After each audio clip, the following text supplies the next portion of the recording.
Hey everybody, Ed Homewood. I hope everyone's doing well today. Welcome back to the channel. Today is going to be kind of a quick review. We're going to talk a little bit about 10 megahertz master clocks, but specifically, we're going to talk about the SMSL G1 master clock. So please do me a favor, sit back, relax, and we'll get going on this review.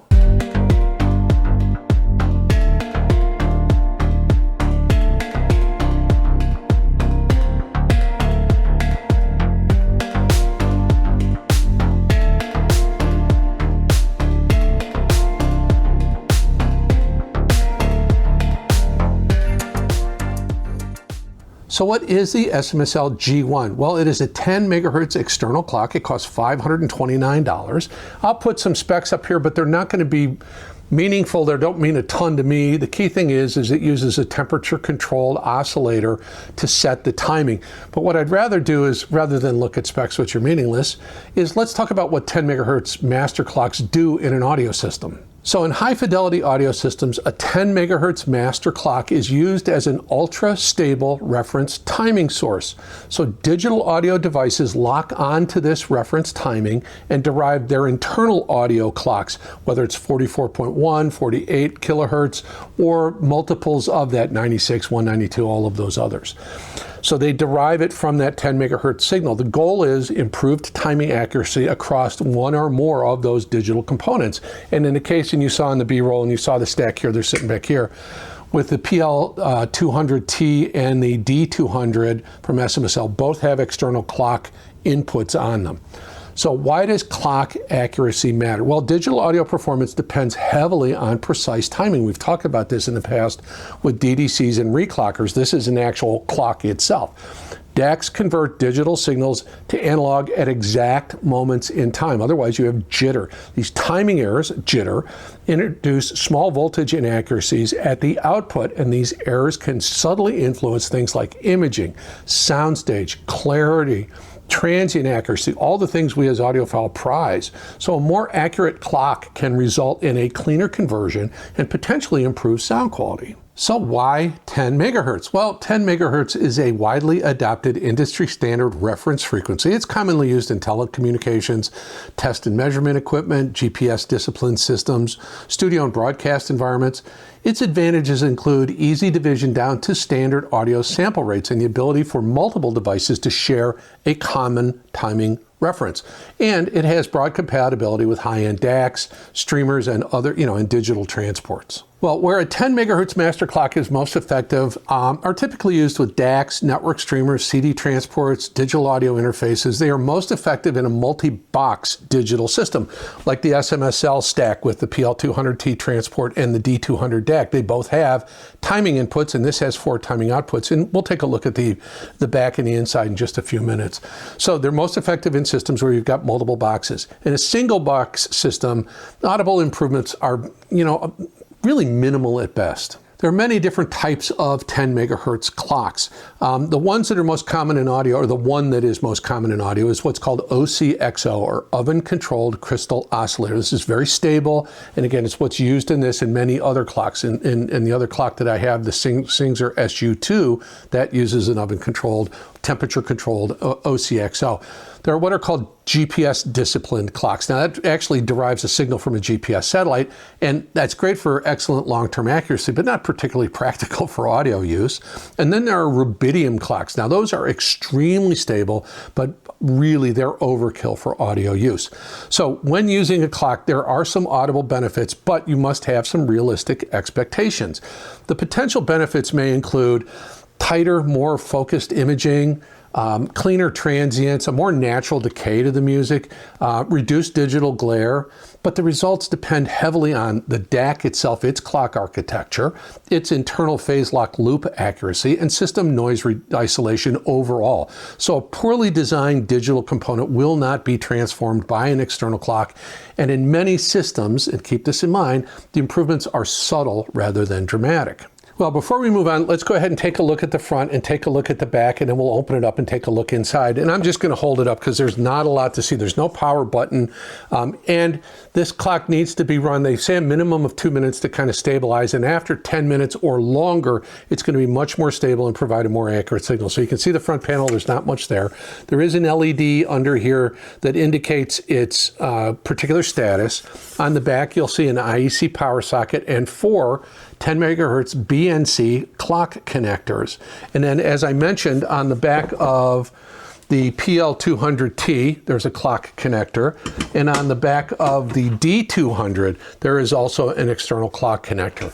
So now let's open this thing up and look inside. Well, here we are looking at the inside of the G1, and this was really difficult to get apart. I had to actually pull this circuit board out, and it was a tight fit. This housing here where you see the blue, this is kind of a foam material. That's where the clock actually sits, and it's part of the temperature regulation system because they want to maintain an even temperature for the clock, and that influences its accuracy. Pretty well laid out board, nothing super special, nothing really to talk about that we're going to understand. You know, it's not like looking at an amplifier or a DAC or anything like that. That's the key component. That's what this is all about, is that master clock. So let me button this thing back up and we'll finish up the review. Well, as you can see from looking inside, it's pretty well laid out. Nice toroidal power supply, and of course you saw that OCXO oscillator clock housing. So where does the SMSL G1 reference clock come in your audio system? Well, I approached this review with some very measured expectations. In theory, a high precision external reference clock has the potential to improve timing accuracy, reduce jitter, enhance overall coherence.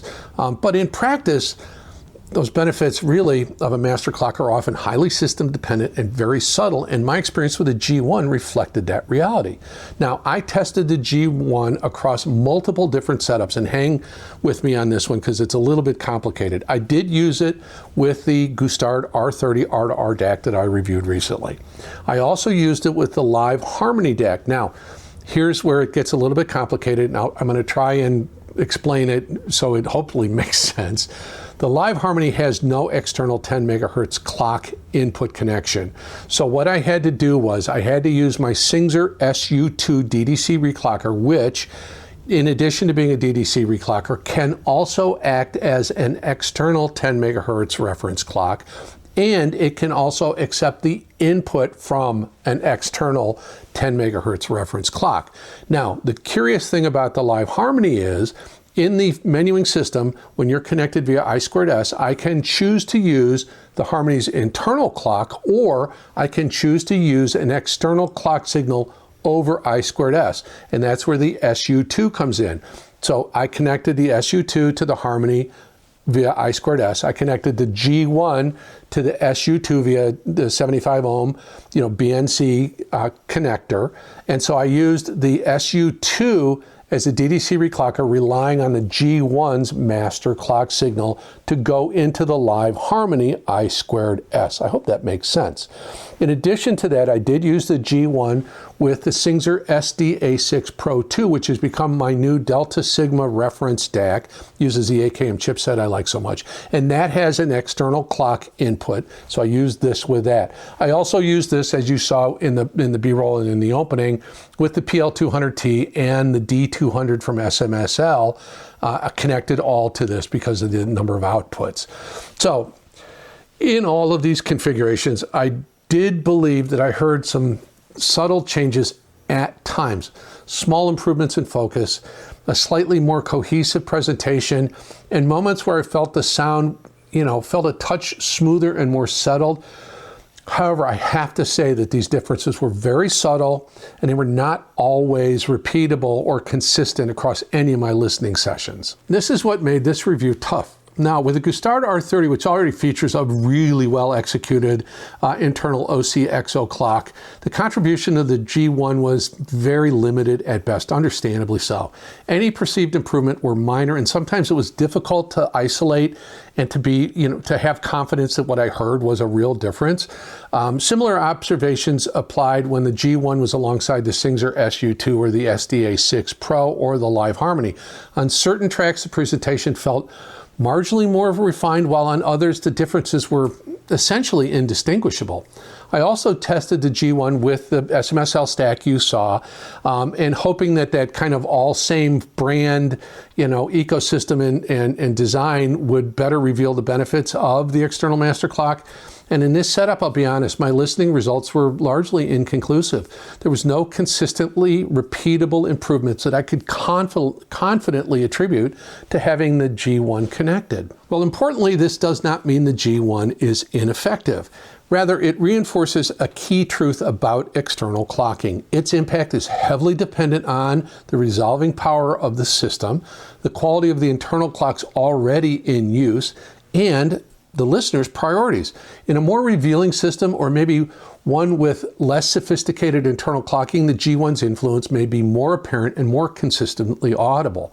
From a practical standpoint, the build quality is solid, the setup is straightforward, and the integration into compatible systems is easy. The G1 does what it claims to do from a functional standpoint, and for users exploring clock optimization, it does offer a very accessible and affordable entry point into that part of the digital audio chain. Well, ultimately, my experience suggests that the SMSL G1 can offer subtle refinements rather than dramatic transformation. The improvements, when present, tend to manifest as small shifts in coherence, smoothness, rather than obvious tonal or dynamic changes. Because these effects are so subtle and so system dependent, it's difficult for me to make a broad recommendation on this product.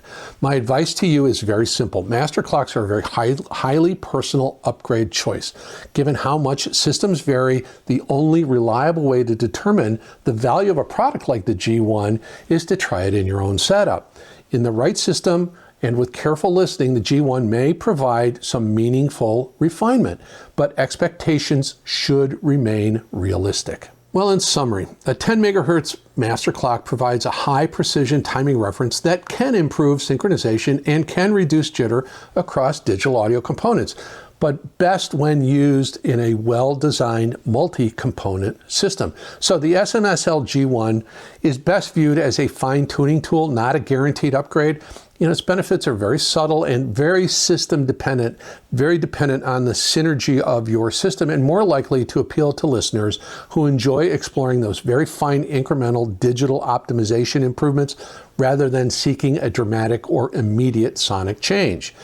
The G1 may offer incremental refinements in clarity and spatial presentation, but as with most clock upgrades, its effectiveness, again, are highly system dependent and best viewed as a fine-tuning, a tweak tool, rather than a universal upgrade. Well, I apologize if this review got a little bit nerdy, but I thought it was important that I go into a little bit into depth on what 10 MHz master clocks do and what your expectations should be if you decide to implement one in your system. It's very important that you understand that it's very system dependent. It's also very listener dependent, and a lot depends on the equipment you're connecting it to. So anyway, hopefully you enjoyed the video. Hopefully you'd be willing to give me a like and your subscription. I would really appreciate that. Maybe you want to ring the bell to get notified when I put out another video. If there's some information in this video you think a family member, friend, or other audiophile that you know might appreciate or get some benefit from, please consider sharing the video. I would like to take a moment and give out a special thanks to my current channel members and subscribers. Your support is invaluable to me. Thank you so very much. There is also a channel membership link in the pinned comment and video description if you are so inclined to join the channel. I did not use any music in this review, but there is a link to the community post playlist in the video description. And if you have a great playlist, please share it with me and I'll add it to that. There are some affiliate links in the video description. You guys know the drill on that. Comment, let me know your thoughts. Do you have a 10 MHz clock currently? Are you considering one? Let me know your thoughts on that particular one. I've covered all the bases on this. Please consider liking, please consider subscribing, comment always. Follow me on Instagram if you want to. My name is Ed Homewood. This is the Old Guy Hi-Fi channel, and please find some time in your busy day today to put on the music you love and just sit back and relax and find a moment or two of peace. Thank you so much for your time. I do appreciate it, and I really hope you have a wonderful day.